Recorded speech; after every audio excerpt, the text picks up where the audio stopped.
sink a little bit more than you, eh? Because you only sink for the moment, eh? มาค่ะมากินก๋วยเตี๋ยวกันก๋วยเตี๋ยวเรือแถวบ้านบางพีอร่อยนะเจ้าเนี้ย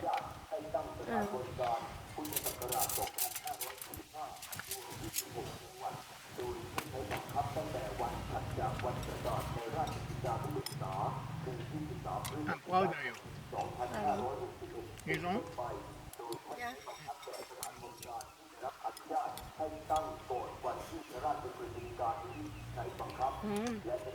อร่อยอ่ะแบบ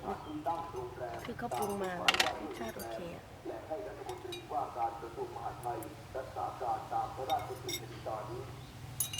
แล้วก็มีผลในการประกาศใช้พระราชกฤษฎีกาฉบับที่เป็นการสมควรกับปรุงการกำหนดท้องที่งดอนุญาตให้ตั้งสถานบริการเพื่อไม่สอดคล้องกับข้อเท็จจริงที่ได้มีการกำหนดให้ท้องที่จังหวัดกาญจนบุรีจังหวัดหนองบัวลำพูและจังหวัดพระนครศรีอยุธยาเรื่องการอนุญาตให้ตั้งสถานบริการอาจจะเป็นประโยชน์ในการรักษาความสงบเรียบร้อยของประชาชนต้องกราบพระราชกฤษฎีกานี้อธิบดีกรมการค้า Baby's always eat on school, eh? Yeah. In Thailand, eh? Papa and Mama don't get food, eh? They take food from home. They take food from home. From home. Yeah, when you say now how they can take every Papa and Mama, you not have to give food tomorrow. How we can? Yeah, well, we can. Yeah. Exactly, we can. Yeah.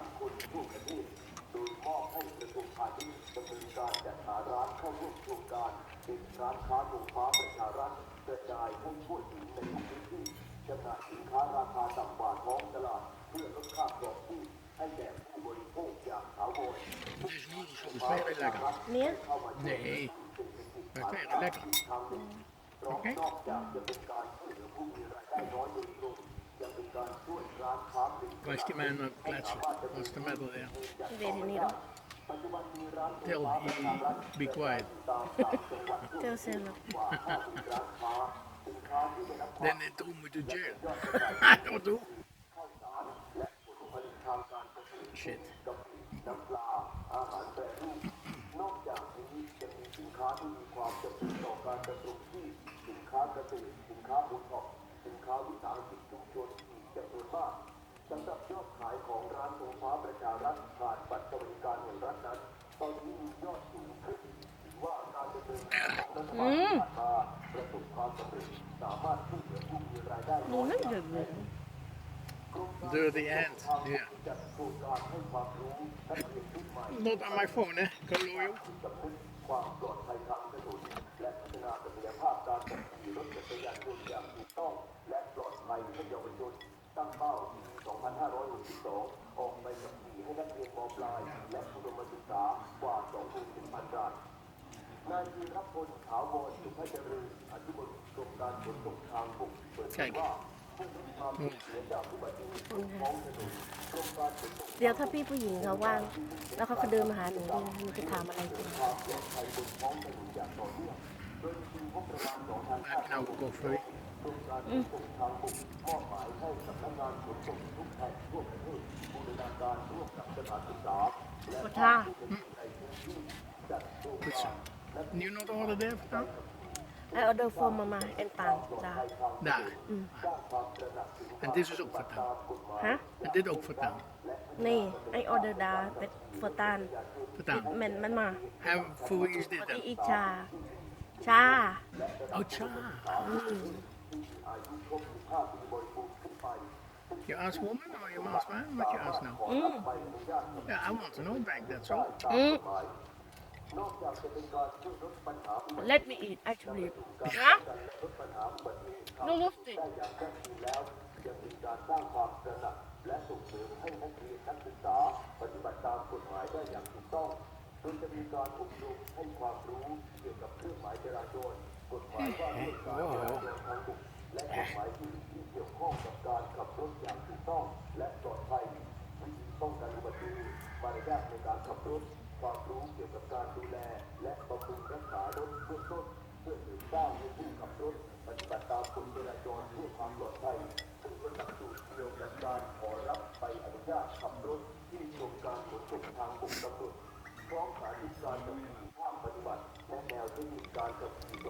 เราเติมอีก แก้ไขสถานการณ์เมื่อเกิดอุบัติเหตุก่อนเข้ารับการทดสอบข้อมูลด้วยระบบ อร่อยนี่ขนาดกินกอยมาแล้วนะจาน ภาคปฏิบัติหากผ่านการทดสอบตามเกณฑ์มาตรฐานที่กำหนดจะได้รับใบอนุญาตขับรถจักรยานยนต์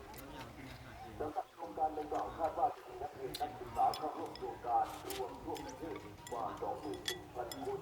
และจะมีการติดตามพฤติกรรมการขับขี่ของนักเรียนนักศึกษาในระยะเวลา3 เดือนหลังได้รับใบอนุญาตขับขี่รถจักรยานยนต์โดยต้องไม่เป็นผู้กระทำหรือก่อให้เกิดอุบัติเหตุทางถนนควบคู่กับการประชาสัมพันธ์รณรงค์ขับขี่มอเตอร์ไซค์บนไฟหน้าสวมหมวกกันน็อกอย่างต่อเนื่องคุณลักษณะนิสัยที่ดีในการขับขี่จังหวัดสุพรรณบุรีแจ้งเตือนผู้ปลูกข้าวติดตามสถานการณ์การระบาดของเชื้อกระโดดสีน้ำตาลแม้ขณะนี้ยังไม่พบการระบาดที่รุนแรงแต่ไม่ควรนิ่งนอนใจนายไพฑูรย์รื่นสุขเกษตรจังหวัดสุพรรณบุรีเปิดเผยว่าจากการติดตามสถานการณ์ศัตรูข้าวของกลุ่มอารักขาพืชสำนักงานเกษตรจังหวัดสุพรรณบุรีร่วมกับศูนย์จัดการศัตรูพืชชุมชนพบว่าในขณะนี้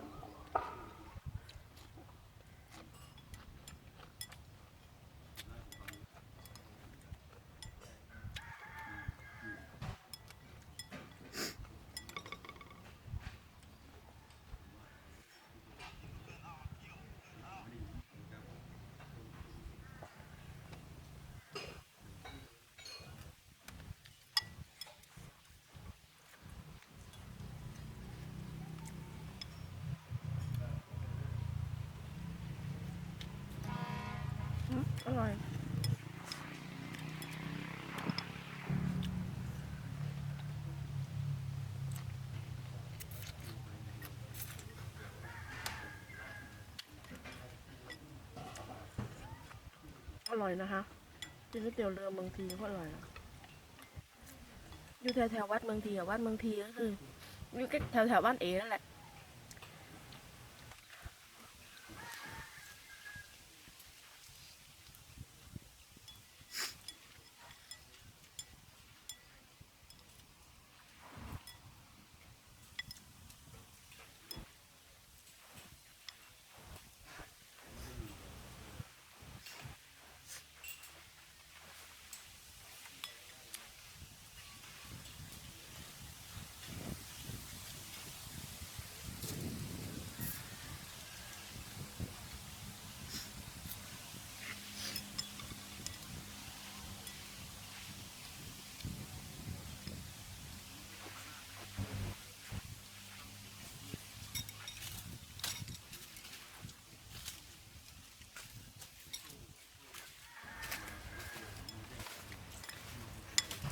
เนาะ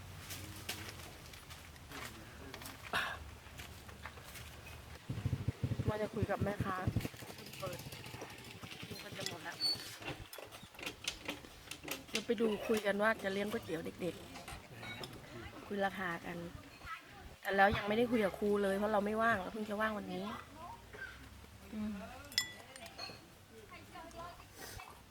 ร้านเจเบน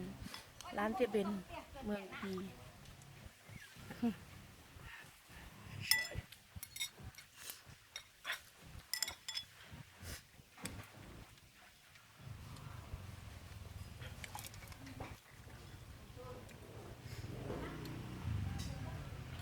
They're very good supping. ลุงฮันจะบอกว่าทำสะ I อาด will remember. Okay. ลุงฮันจะบอกว่าทำสะอาดแล้วก็อร่อยมาก Kan dadelijk nu langs met de auto gaan. ๆเทินได้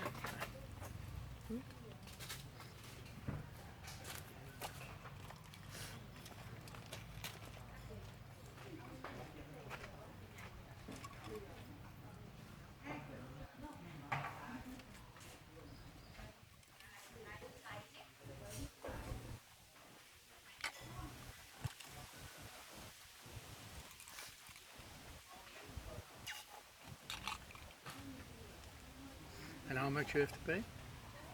When he need move to Iakana school and I call back.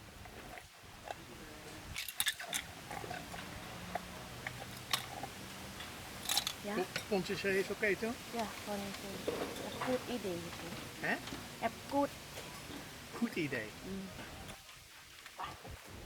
ไปแล้วนะอิ่มแล้วบ๊ายบายฮันอร่อยไหม อร่อยไหมจุ๊บจุ๊บจุ๊บ อร่อยมาก อร่อยมาก ๆบ๊ายบายไปแล้วคนรอกินก๋วยเตี๋ยวอยู่ ๆ